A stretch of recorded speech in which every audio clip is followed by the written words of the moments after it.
Okay, good evening, everyone, and it's great to see you all. And Bezrat Hashem, first of all, I would like to dedicate this shiur, this class, in memory of Birdie Philosoph's grandmother, Hashem Regina Bat Rachel, Zichrono Livracha, and as well, Refuah Shlema for Bezrat Hashem, it should be Refuah Shlema, speedy recovery for Moshe ben Dinah, Amram ben Dinah, Avraham ben Poli, Yosef ben Ahava, Pinchas ben Phoebe, Avital ben Yochevet, Doron ben Rimna, Marat Imi, Va'ateret Roshi, Marat Dodati, and Be'ezrat Hashem, it should be also a refuah for all the people who need refuah and for Le'ilu Nishmat Kol HaNiftarim. I'd like to take this opportunity before I start to say a big thank you to, first of all the Rabbaniyot, all the Rebbitzins, because I could tell you that I assure you that there are many rabbis, thousands of rabbis all over the world that as I'm talking to you are still working day and night, 24 hours, 7 days a week in this current situation, being on the forefront, helping their congregants on many levels. And it's only because of their wives who are really taking care of the rest of the family business that they could do so. So I would like to dedicate this and to say thank you to all the Rabbaniyot, all the women, the great women, the wives of the rabbis, and especially my wife and my family who have been extremely supportive in these difficult times. And as well to all the rabbis all over the world who are really dedicating, giving their time to their congregation, and specifically in my case, to the SEC, the rabbis of the Sephardic Educational Center, as well as the RCBC, the Rabbinical Council of Bergen County, and also the RCA, the Rabbinical Council of America. All of these great rabbis, thousands of rabbis all over the world, have been a great support to me as we are all of us are dealing certainly with different challenges, but I could tell you that as a rabbi, the challenges that we are dealing with day in and day out is something that is extremely, extremely difficult. And thank God we have other rabbis who are there just to support each other. So chazakim ubruchim to each and every rabbi and rabbaniyot and rebbitzins who are really giving their time, dedicating their time for Klal Yisrael, for their respective communities. So the title of this class is why is this Pesach different than how is this Pesach different than any other Pesach? And this Pesach certainly is going to be different on many levels. And the fact is there are many, many questions that have been raised regarding certain halachot and certain customs that we do during this time. So I would like to just to share with you some ideas and some different customs that will be a little bit different this year. We'll see what we could cover. We have around 45 minutes to around an hour, and we'll see what we could cover. So I'm going to share with you now a sheet, as you could see, and here are a few questions that we will be dealing with. So the first one, as we know, we have what we call a siyum ta'anit bechorot. Okay, so on Erev Pesach, there is a minhag, there is a custom. And the custom is that bechorot, a firstborn, they have to fast on Erev Pesach. The reason that they have to fast on Erev Pesach is we're going to see what is the source, and we're going to try to understand it and see how it is different this year. So the source of the firstborn fasting on Erev Pesach is from Masechet Sofrim, which is a very small tractate. And Masechet Sofrim Perek Chaf Alef Halacha Bet says the following: Velama en mitanin otana bechodesh Nisan. So the fact is, we are not allowed to fast on Chodesh Nisan. The reason is Mipnei shebe'ad b'Nisan hukam hamishkan. On the first of Nisan, the Mishkan, the tabernacle, was built. V'yudbet nesiim hikrivu korbanam liyudbet yom lechol shevet. And 12 tribes have brought their korban, their offering, and every day was a different day for every shevet, for every tribe. V'kol echad haya oseh biyomo yom tov, and every tribe had his day to do a yom tov, to do a festival.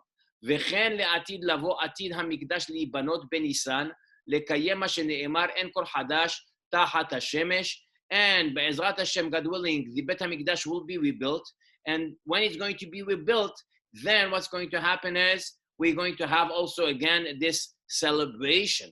And therefore we see that we are not allowed to fast during the month of Nisan, because the month of Nisan, the whole month from the beginning till the end, is one big festival. However, Masechet Sofrim, the next halacha, says the following: לפיכך אין אומר תחנונים כל ימי ניסן. Therefore, we don't say any supplication during the month of Nisan, no tahanunim, ve'en mit'anin, and we're not allowed to fast during the month of Nisan, עד שיעבור Nisan, till Nisan is over, אלא הבכורות מתענין בערב הפסח.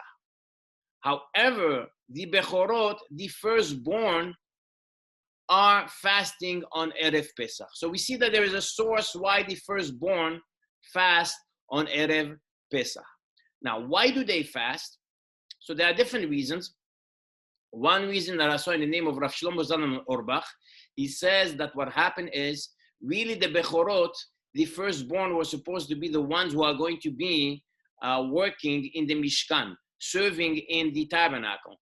However, since they were part of the Egel HaZahav, part of the golden calf, because of that, they lost their privilege of serving in the Mishkan, and that is why they fast. That's one reason. Another reason is pretty simple, because of the fact that God saved them. Since God saved them, and really they were supposed to die, so therefore because of that, they want to show their thanks to HaKadosh Baruch Hu, to God, by fasting.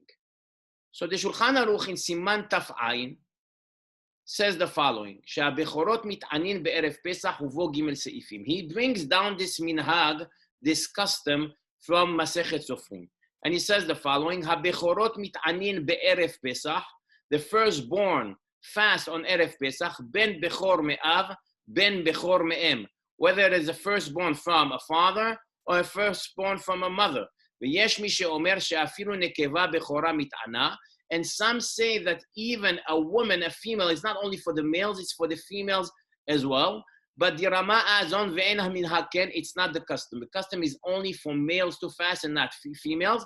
And by the way, the current custom is, even though the Shulchan Aruch does say that some opinions do say that females should fast on Erev Pesach, the custom is only for males to fast and not for females. Then the Magen Avraham. The Magen Avraham, in every Shulchan Aruch, there is Nos'ei Kelim. There are commentators on the Shulchan Aruch. One of the famous commentators is the Magen Avraham. The Magen Avraham says the following: Bechorot, אף על פי שמתענין בערב פסח, יכולים לאכול בסעודת ברית מילה והמחמיר תבוא עליו ברכה. So the following: really, there is a custom to fast for the firstborn. However, if there's a Brit Milah on Erev Pesach, and they go to that Brit Milah, and then after that, they partake in the Seudah, in the meal, then they are absolved from doing the Ta'anit. The reason is because they went into Seudat Mitzvah, and that is good enough. Now, interestingly, I saw in the Noda Yehuda was a great Chacham in Eastern Europe, okay, Rav Yecheskel Landau, and he had an issue. The issue was that in his community, if there was a Brit Milah that was around Pesach, what they used to do is they used to push away the Brit Milah. Even if the Brit Milah, let's say the 8th, you have to do the Brit Milah, as we know, on the 8th day. So even if, let's say, the Brit Milah would be on the 8th day, and the 8th day would be, let's say, a week before Pesach, they would wait for the Brit Milah and do it Erev Pesach in order to do the Seudah. He criticized that minhag, obviously, simply because you cannot wait for the Brit Milah. You should do it right away. Anyways, so we see that if someone, a Bechor, a firstborn, partakes in a Brit Milah, in a Seudah, Seudat Mitzvah, in a festive Seudah, whether it's Brit Milah or anything else, he could be patur, he could be exempt from fasting on Erev Pesach. So Rav Chaim Palagi, who was in Chaim Larosh, Rav Chaim Palagi was one of the great Turkish Hachamim of the previous generation. He opposed the Siyum. He said, you have this new minhag that came to be, where people, what did they do? They finish a tractate of Gemara, and therefore after that, what did they do? They do a Siyum Erev Pesach, and the Mechorot come, the firstborn come, and they listen to the Siyum, they eat something, and then they are patur, they are absolved from doing the Ta'anit. He was not so keen about it, simply because he felt it was a loophole, a big loophole, and therefore he was not so keen about it. However, the Mishnah Berurah in the Shulchan Aruch that we quoted before, which is Siman Taf Ayin, in Sif Katan Yud, says the following: ויש מקומות שנהגו הבכורים להקל ולאכול בסעודת מצווה, וכן נוהגים כהיום, בכמה מקומות במדינתנו. There are places where the bechorim, the firstborn, are lenient, and they eat in seudat mitzvah. And he says this is the minhag in our day, lehakel, to be lenient, ולאכול אף בסעודת סיום מסכת, even if it's not a seudah of a brit milah, but rather it's seudat siyum masechet. Someone finished the tractate, and they do a siyum, it's good enough. ואף שהבכורים בעצמם לא למדו את המסכת, and even the firstborn who did not learn that masechet, that tractate, it's good enough. מכל מקום, כיוון שאצל המסיים הוא סעודת מצווה, he says, since someone already finished the tractate, מצטרפים לסעודתו, they are allowed to be מצטרף, they are allowed to be part of that סעודה, of that meal, והמנהג שמתקבצים להמסיים קודם שיסיים, הוא מסיים לפניהם המסכת, ושומעים ומצטרפים עמו בסיומו, ואחר כך עושים סעודה. And the minhag is, the custom is, that the people come, for example, as we do in our Bet Knesset, what do? The people come, someone does a siyum, and the firstborn listen to the siyum, they eat something, and they are patur, they are absolved, they are exempt from that ta'anit, from that fast. The Kaf HaChaim, Rav Yaakov Sofer, says the following. Rav Sofer says, הבכורות אף על פי שמתענין בערב פסח יכולים לאכול בסעודת פית מילה. He brings this minhag also, that the firstborn could eat in a seudah, in the meal of a brit milah, and therefore it's good enough. והמחמיר תבוא עליו ברכה. If someone wants to be stringent, it's a good idea. אמנם הרב משנה ברורה, he does quote the Mishnah Berurah, and he says that there are places where they were lenient about it, that even if there was a siyum, a tractate that was finished on Erev Pesach, completed on Erev Pesach, it's okay to do so, and it seems like he is okay with that as well. So we see that there are enough sources that tell us that if someone does a siyum on Erev Pesach, and people come, the bechorot, especially the firstborn, come to listen to the siyum, they are patur, they are absolved, they are exempt from doing the ta'anit. Rav Yosef Mesas, by the way, as well, great Moroccan Chacham from the previous generation, in Shalot Tshuvot Mayim Hayim, Siman Chelek Aleph, Siman Kuf Ayin Tet, says that it's okay to rely on a siyum, and even, by the way, to learn a tractate with the intention to finish it on Erev Pesach, knowing that this is going to help the bechorot to not to fast, is 100% okay. And the Abia Omer Rav Ovadia Yosef says clearly that since it is only a custom to fast, you may rely on the siyum. Now, the question is, what about this year? This year is a little bit different. Why is it different? Because usually we rely on the siyum. How do we rely on the siyum? The bechorot, the firstborn, what do? They come to the Bet Knesset.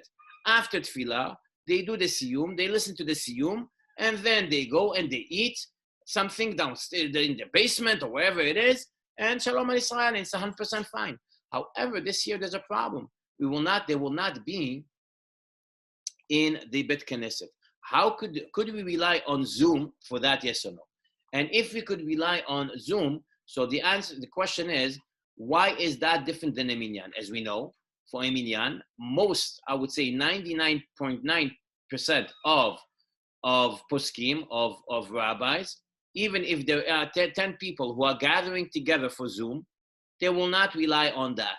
Okay, they will not say it's a minyan, And therefore, because of that, you cannot say Kaddish, you cannot read the Torah, and so on and so forth. But Zoom, it seems, as we're going to see, it's going to be okay. So the question is, first of all, could you rely on Zoom? We'll see. But second of all is, what's the difference between Zoom, that for Zoom it's okay, and for a minyan it's not okay? So Rav Eliyahu Henkin, one of the great American rabbis, he says the following. He says that a person could exempt himself, a firstborn could exempt himself from the ta'anit if he gives tzedakah. And he brings down, there's a small tshuva here.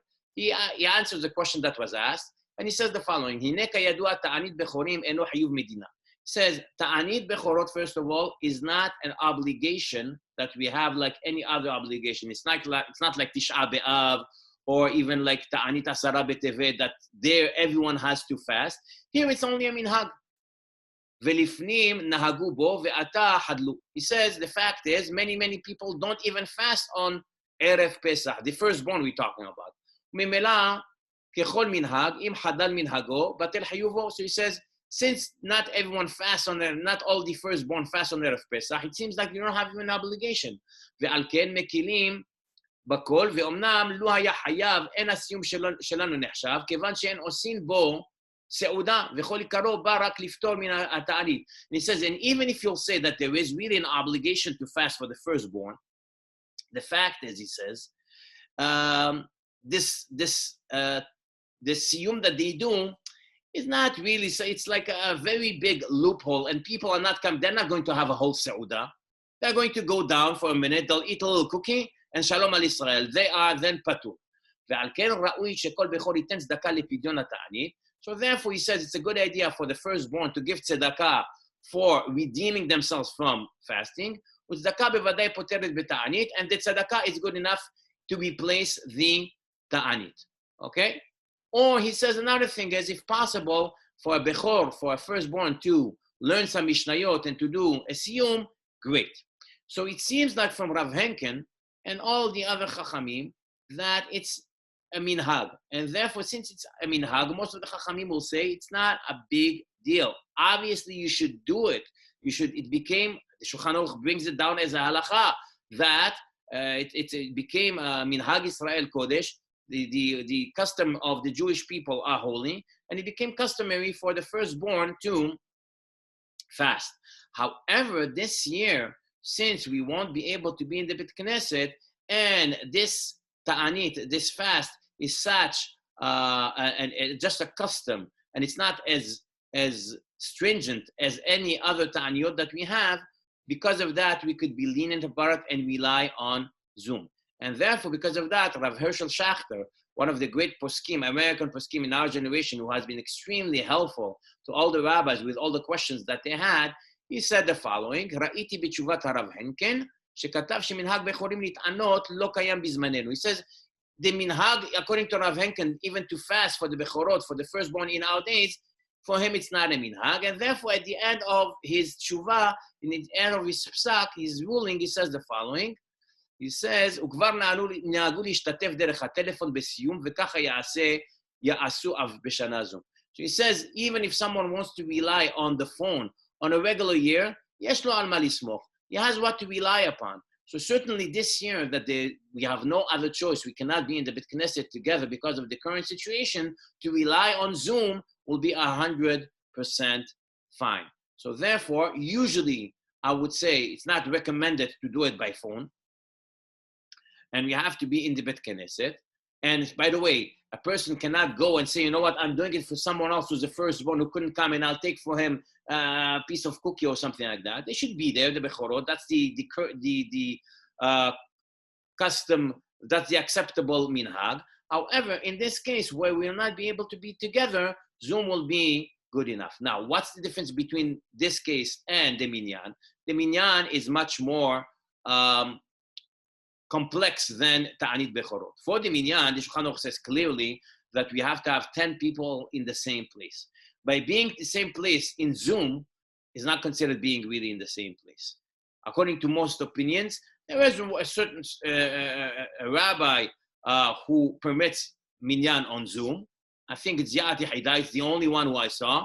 All other opinions will say that Zoom is not good for Minyan, but certainly for Ta'anit Bechorot, for the fast of the firstborn, there won't be any issue. So that's one question that we have been dealing with this year. The second question is, how do we dispose of our chametz this year? So in order to understand how we're going to be dealing with chametz this year, let's go into the source. The source is Masechet Shabbat Daf Chaf Aleph. In Masechet Shabbat Daf Chaf Aleph in the Mishnah, there is a mahloket, a difference of opinion between Rabbi Yehuda and Chachamim. Rabbi Yehuda says, Rabbi Yehuda Omer, and biur chametz el asrefa. In order to get rid of your chametz, there was only one way. You have to burn it. You cannot do anything else according to Rabbi Yehuda. וחכמים אומרים, אף מפרר וזורר הלוח או מטיל לים. Chachamim say, no, you don't have to do it necessarily by burning it. What you could do is you could throw it into the wind and the wind will get rid of it. Or you could throw it into the ocean. Now, the Shulchan Aruch, by the way, does bring down this halacha in Siman Taf Mem He Seif Aleph, which is in Chot Pesach. And the Shulchan Aruch says the following, Keitzad bi'ur hametz. How do you destroy your hametz? Sorfo, you could burn it, or porero, vezore la ruach, or you basically throw it into the wind space and the wind gets rid of it, or zorko layam, or you throw it into the ocean.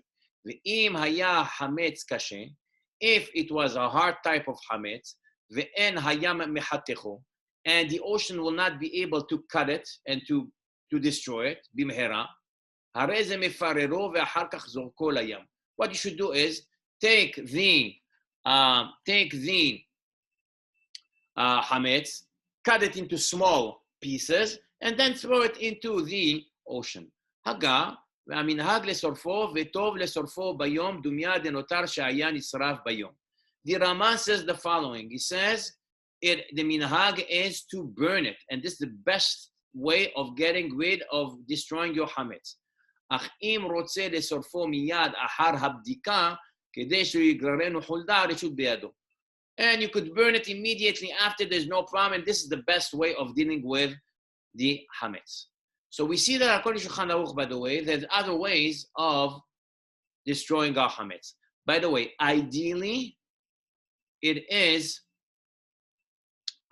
best to burn the hametz. And if someone this year, for example, has a house and he has a barbecue outside where he'll be able to burn his hametz on the barbecue, it's 100% the best thing that you could do. Just by the way, if you are burning your hametz on your barbecue, then you will not be able, obviously, to use your barbecue for Pesach.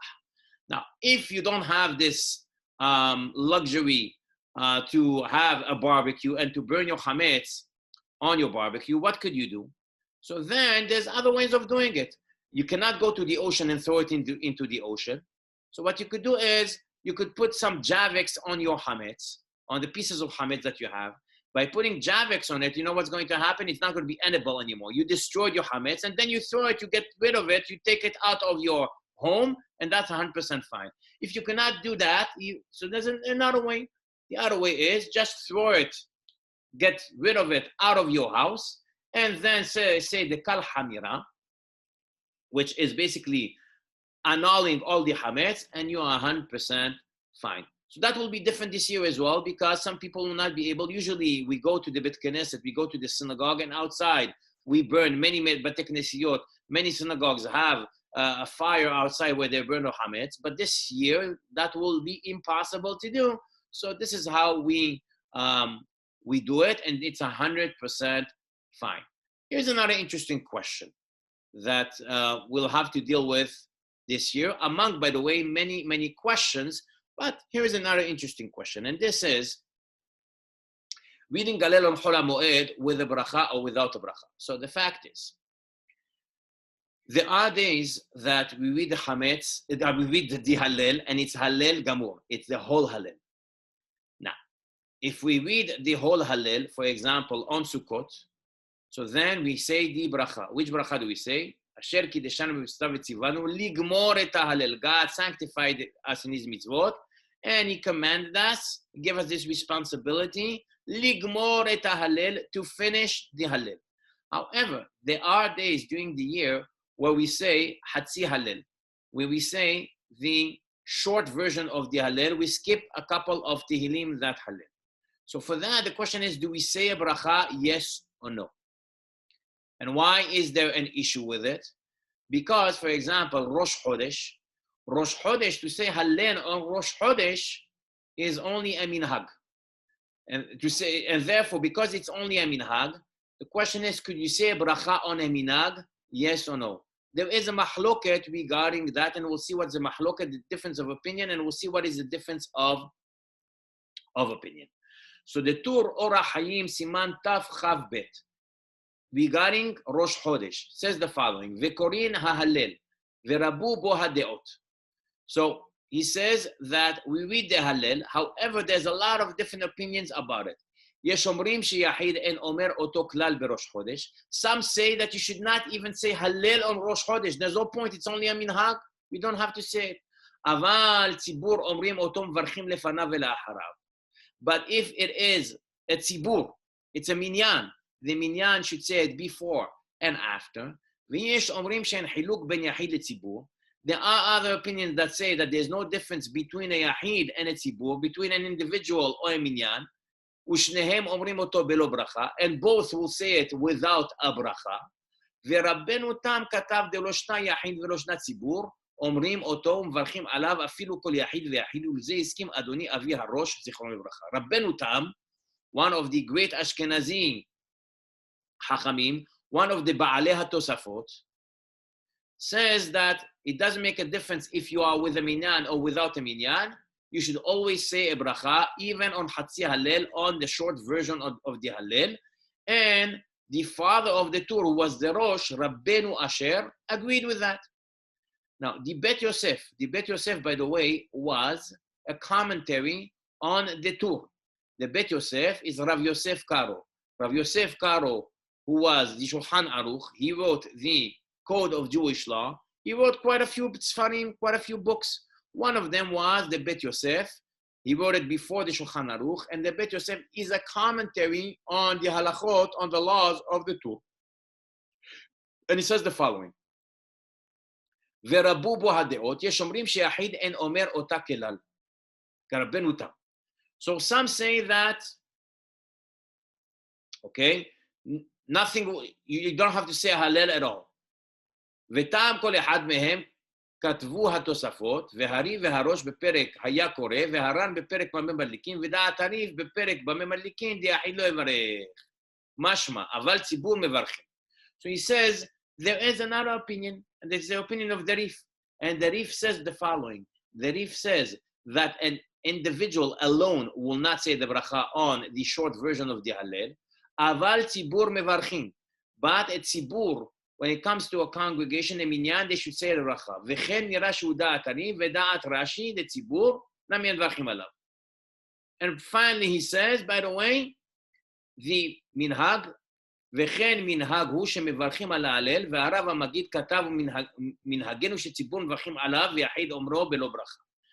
At the end he says, the minhag is like the Rif, where a tzibur, a minyan, will say a bracha on the Hallel, on the short version of the Hallel, and a congregation and an individual will not say the bracha on the Hallel. Question is, what do we do?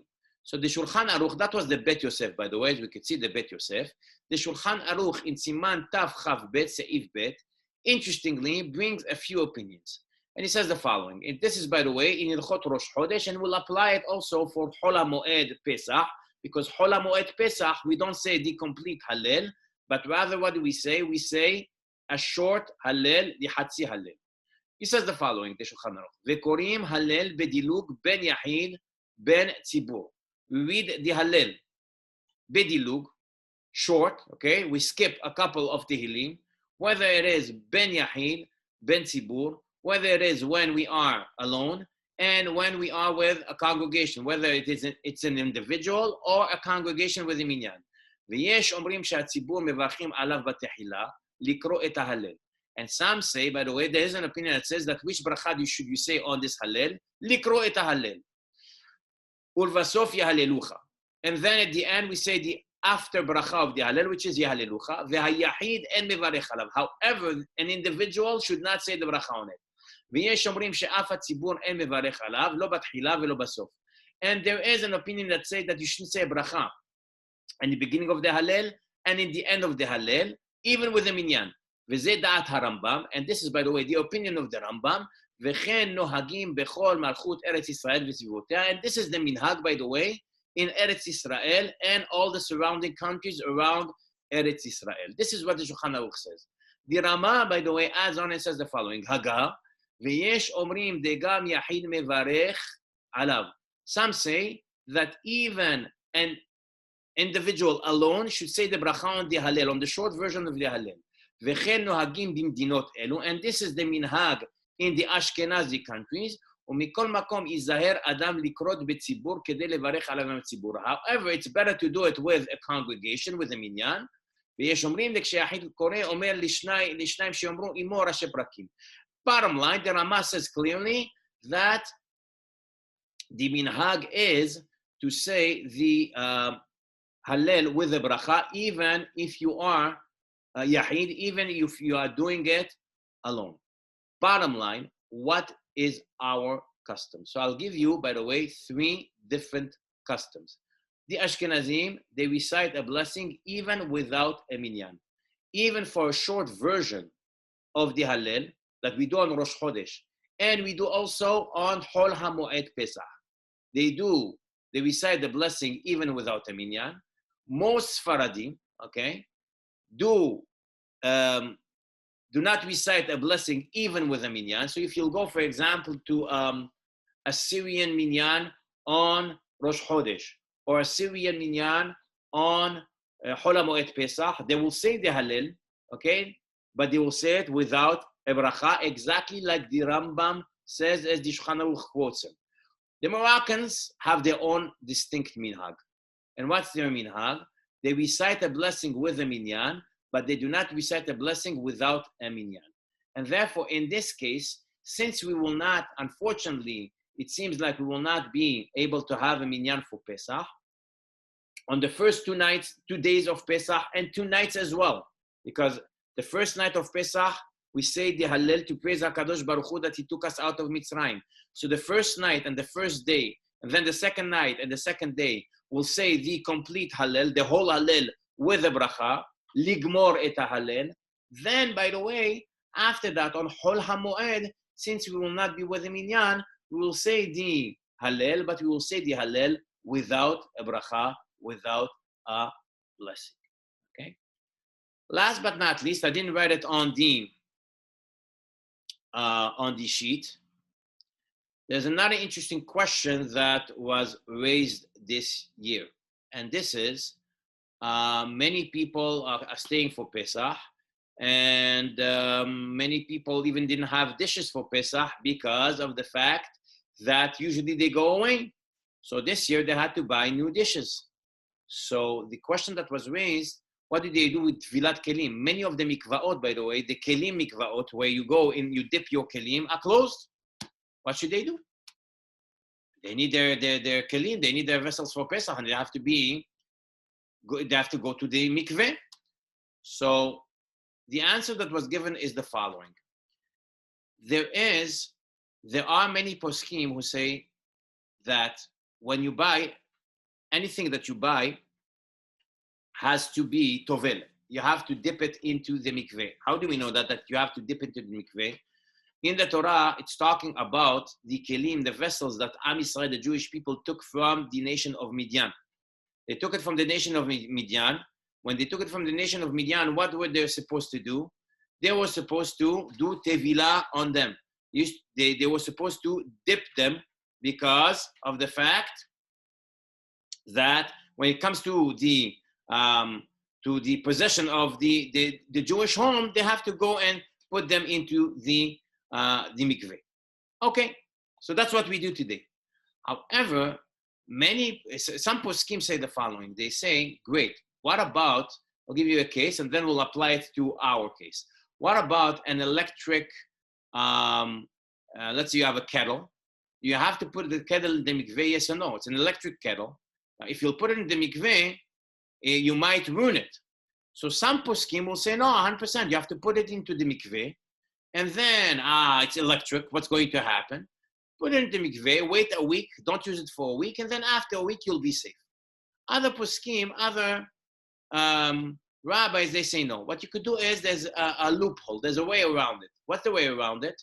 For electric utensils, let's say a kettle, what you could do is you could give it to a goy, you could give it to a Gentile, and tell him it is his. And then when you tell him it's his, then he could keep it, or he could tell you, you know what, I'll give it to you, I will lend it to you.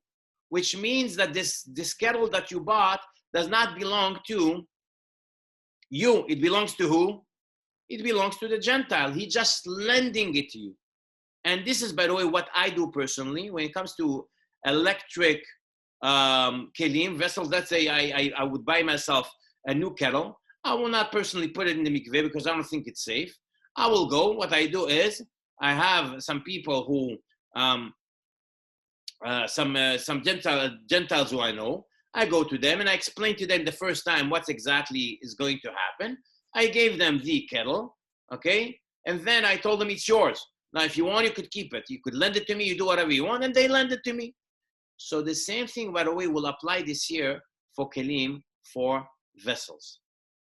What we will do this year for vessels is, instead of taking it to the mikveh, we can't take it to the mikveh.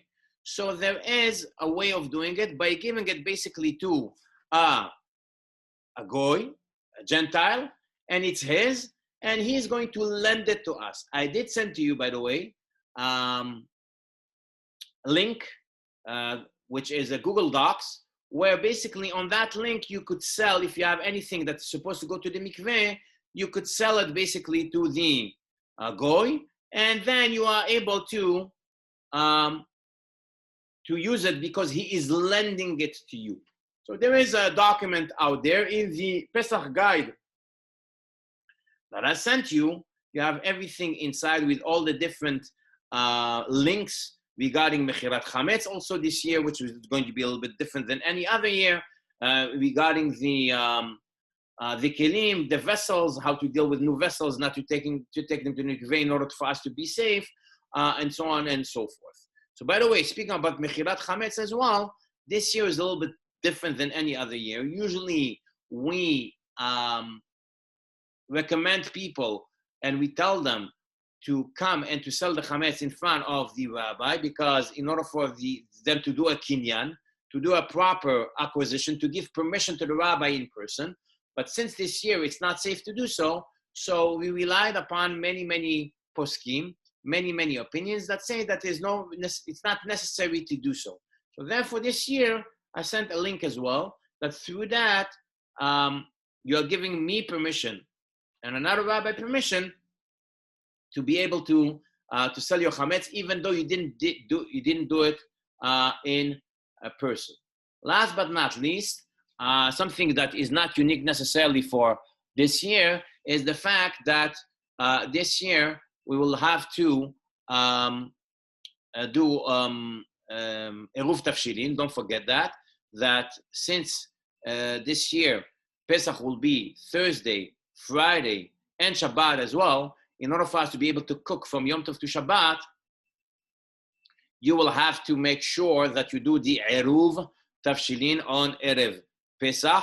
The Eruv Tafshilin is basically taking matzah and taking, usually you take hard-boiled egg, that's a minhag, but it could be something else, and you say a bracha, and it's in the mahzurim, and you say that through this matzah, this meal, because matzah and an egg is considered like a meal, you will be able to cook from Pesach, from Yom Tov to Shabbat. If you forgot to do it, no worries. When I do it, I have in mind, I add on, and I said clearly that I'm having in mind all of the people in my town. So it's definitely, you shouldn't rely on my Eruv Tafshilin, and you should do Eruv Tafshilin. However, if you forgot to do it, there's a way out. You will be able to still cook during from Pesach to Shabbat because of the fact that I have in mind I have everyone in mind as I do the Eruv Tafshilin. So by the way, these are just a few questions among many that were raised this year. Just to tell you, to add on another interesting question or psak, a ruling that came out just now, unfortunately, and this is usually, as we know, when someone passes away, there is what we call it tahara. We prepare this person for the burial. However, there was a psak that just came out, a ruling that just came out from Rav Hershel Schachter, where he says clearly that unfortunately we will not be able to do it now, simply because of this virus, we are exempt of doing it, which is something that is extremely difficult to deal with and to accept. But this is the reality. The reality is that we are going through a lot of different challenges. I believe that there's a tikkun out there that the world is going through. And Be'ezrat Hashem, I hope and pray that we will not have to deal with such questions in years to come. But I could tell you that certainly it was it's still very challenging with all the questions that we have been dealing with as rabbis, but we do it with a lot of dedication to our congregants. And I would like to thank each and every one of you for all of your time that you have, first of all, for being here. I know it's a few days before Pesach and everyone is busy. The fact that you are here is already a big deal. But besides that, I would add on and say your dedication as well. The fact is there's many people who are in need of items for Pesach, and I know that you have been wonderful to provide them with whatever is needed. Tiskula mitzvot, and may all of our zchuyot, all of these mitzvot that we have been doing, and all the tefillot, and all of the prayers that we have been doing, Be'ezrat Hashem, may that bring the geula, bring the redemption. May HaKadosh Baruch Hu have rachamim, have mercy on us, should keep us safe, our families, our congregation, Klal Israel, the entire world. And through that, through all of these chiyot, these merits that we have been certainly gaining through all these extra mitzvot that we have been doing, may HaKadosh Baruch Hu bring an end to this virus. I wish each and every one of you, Hashem Chag Sameach. Don't forget, one last thing is, tomorrow there's going to be a special, really, really amazing get-together between Sephardic rabbis from all over the world, from Turkey, from Israel, from United States of America. It's going to be 1 hour of Sephardic gathering with, I would say, around 10 Sephardic rabbis. It's going to be 2 p.m. New Jersey time. Don't miss it. It's going to be amazing, and I highly recommend it. Please make it a point to try to be present, and as well spread the word. Make sure that other people know about it. I wish you, each and every one of you, Laila Tov, Tiskula Mitzvot. And if I don't speak with you before Pesach, you should have a Chag Sameach V'Kasher, and please stay safe. Tiskula Mitzvot.